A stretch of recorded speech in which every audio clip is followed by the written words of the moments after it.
Hello friends, ఇవాళ నానమ్మ గారు వంటింట్లో చిక్కుడుకాయ కూరని 2 రకాలుగా చేస్తున్నాను. 1/2 కిలో చిక్కుడుకాయలు తీసుకొని ఇత్తులు తీసేసి కొన్ని చిక్కుడుకాయలు పక్కన పెట్టేసుకోండి. కొన్నేమో గింజలు అవి ఇటు పక్కన పెట్టేసుకోండి. వీటిని ఎలా చేయాలో చూపిస్తాను. వీటితోటేమో పకోడీలాగా చేస్తాను. పిల్లలకి చిక్కుడుకాయ కూర అందరు తినరు కదా, ఒక వెరైటీగా మారిస్తే ప్రతి పిల్లలు కొన్ని కూరలు తింటారు. దీన్నేమో కూర చేస్తాను, దీన్నేమో పకోడీలాగా వేయించుతాను. ఎలా చేయాలో చూపిస్తాను ఒక్కసారి. ఆ చిక్కుడుకాయలకి స్టెప్ చేయటానికమ్మా కొంచెం కారము, ఉప్పు, అన్నీ కారము, కొంచెం పసుపు, ఉప్పు వేయాలి. దాంట్లోకి ఒక 2 స్పూను శనగపిండి వేసుకోవాలి. ఒక టీ స్పూను బియ్యం పిండి వేసుకోవాలి. ఒక 2 స్పూన్లు నువ్వులు వేయించక్కర్లే, పచ్చియే మిక్సీ పట్టేసేయండి.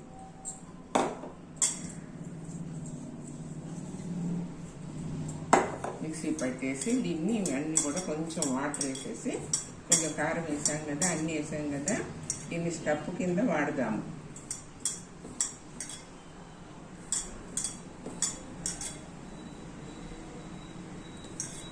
కొంచెం వాటర్ వేసేసి కలిపేసేసామనుకోండి.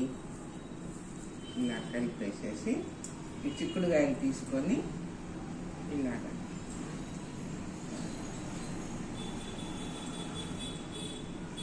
ఇలా అన్ని చిక్కుడుకాయలకి ఇలాగే పెట్టేసుకోండి. చిక్కుడుకాయలు ఇలా పెట్టేసుకోండి. అన్ని చిక్కుడుకాయలకి ఇలాగే చేసుకోవాలి.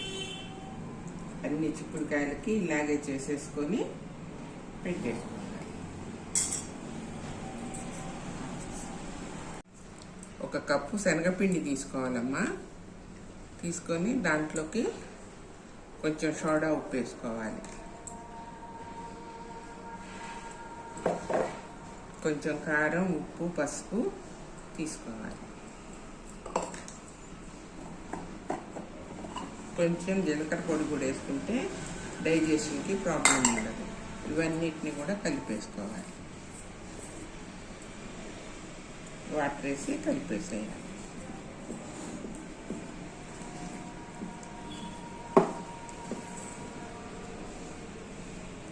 ఇలా ముద్దలు కట్టకుండా ఇట్లా మొత్తం మ్యాష్ అయిపోవాలి. మనం ముంచటానికి పకోడీ మన బజ్జీలాగా, మిరపకాయ బజ్జీలాగా వేయాలంటే ఇది బాగా కలపాలి.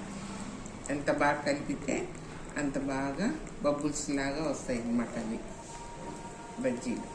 చూడండి, ఈ రకంగా కలుపుకుంటే చాలు. ఇంత జారు ఉంటే మనం వేసేయచ్చు. ఇంతమ్మా, చేసేటప్పుడు మళ్ళీ మా చిక్కుడుకాయ ఇగురు వండుతున్నాను. దానికి ఒక గరిటెడు ఆయిల్ వేసేసుకోండి. ఒక 2 స్పూన్లు అంత ఉంటుంది అనుకుంటా, ఎక్కువ ఉండదు. ఆయిల్ వేసేసుకొని తర్వాత దాంట్లోకి తాలింపు గింజలు అన్నీ వేసుకోవాలి. నూనె కాగాక 2 నిమిషాలు ఆగి జీలకర్ర, ఆవాలు, మినప్పప్పు, జీలకర్ర, ఆవాలు, మినప్పప్పు, శనగపప్పు అన్నీ నూనె కాగాక వేసుకోవాలి.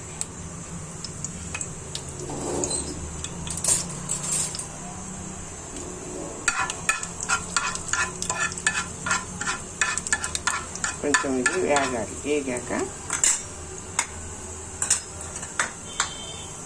2 ఎల్లిపాయలు కూడా, ఒక 4 ఎల్లిపాయల్ని కొంచెం కచ్చపిచ్చగా దంచి తాలింపుకు వేసుకోండి.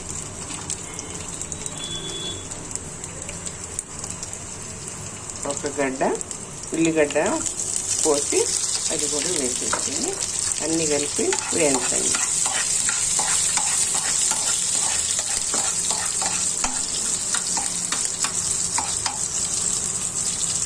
ఇందాక మనం చిక్కుడుకాయలకి కొంచెం ఉప్పు వేసి వేయించాం కనుక దీంట్లో కొంచెమే ఉప్పు పడుతుంది, ఎక్కువ పట్టదు. చూసేసుకోండి అమ్మా. కొద్దిగా పసుపు,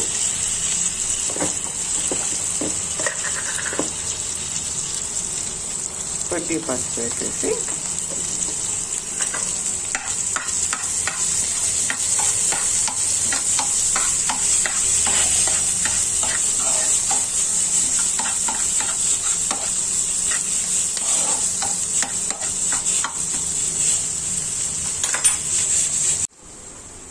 రెండు పచ్చిమిర్చి కూడా, నేను కారం వాడనమ్మా, నేను ఎప్పుడు కూడా ఎక్కువ పచ్చిమిర్చే వాడతాను కూరలకి.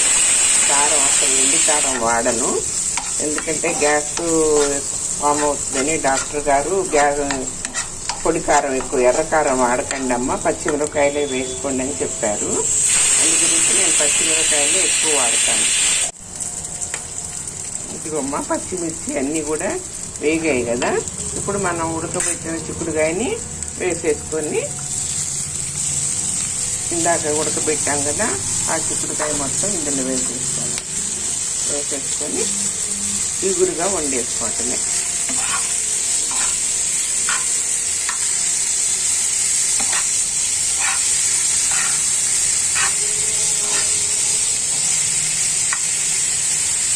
ఇందులో పొడి కారం ఏమి వేయక్కర్లేదు, పచ్చిమిర్చి వేసుకున్నాం కాబట్టి ఇంకేం వేయక్కర్లేదు. ఇది సిమ్ము మీద పెట్టేసి ఒక 2 నిమిషాలు ఉంచేసి దించేసేద్దాము. తర్వాత మూత పెట్టేసేయాలి. ఆయిల్ కాగిందమ్మా, ఇట్లాగే మన పచ్చిమిరపకాయలు బజ్జీలు వేసినట్టే సేమ్ దాన్ని వేసేసుకోవాలి. అన్నీ వేసుకొని చక్కగా పిల్లలకి భోజనంలో పెడితే ఇది కొరుక్కుంటూ శుభ్రంగా కూర కలుపుకొని పుష్టిగా తింటారమ్మా పిల్లలు. సిమ్ము మీద కాల్చాలమ్మా, మంట ఎక్కువ పెట్టద్దు, చాలా స్లోగా ఉండాలి. మీడియంలో పెట్టేసి మీడియంలో పెట్టి వేయించండి. తింటే తల్లి అందరు చేసుకోండి. నానమ్మ గారు వంటింట్లో ఈరోజు చిక్కుడుకాయ కూర, చిక్కుడుకాయ బజ్జీ.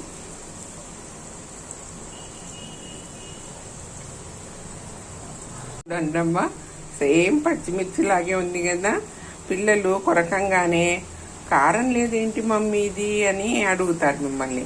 మీరు మాత్రం ముందే చెప్పకండి ఇవి పలానా పకోడీ అని, పలానా బజ్జీలు అని చెప్పకూడదు.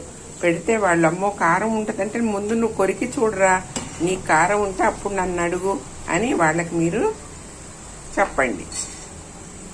అన్నీ కాలుతున్నాయి తల్లి, ఇంకో వాయి కూడా వేయాలి. ఈరోజు చిక్కుడుకాయలతోటి కర్రీ చేశాను, చిక్కుడుకాయ బజ్జీ చేశాను.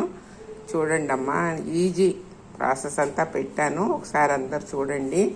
నానమ్మ గారి వంటింటికి లైక్ చేయండి, సబ్స్క్రైబ్ చేసుకోండి. ఏమన్నా ఉంటే కామెంట్స్ రాయండి తల్లి. ఎవ్వరూ పట్టించుకోరు, ఎందుకు? పెద్దవాళ్ళు పెడితే పట్టించుకోరా? పెట్టండి అమ్మా, పెట్టండి, లైక్ చేయండి. వాళ్ళ నాన్నమ్మ గారి వంటింట్లో పాలకూర ఇగురు, రైస్, టమాటా రసం, చిక్కుడుకాయ కూర, ఉల్లిపాయ, చిక్కుడుకాయల బజ్జీలు, పెరుగమ్మ. ఇవాళ పౌష్టికాహారం నాన్నమ్మ గారు అన్నీ తయారు చేసింది. ఈ రకంగా చేసి పెడితే పిల్లలు శుభ్రంగా తింటారు, ఆరోగ్యరీత్యా కూడా మంచిదమ్మా. ఓకే తల్లి, అందరూ లైక్ చేయండి.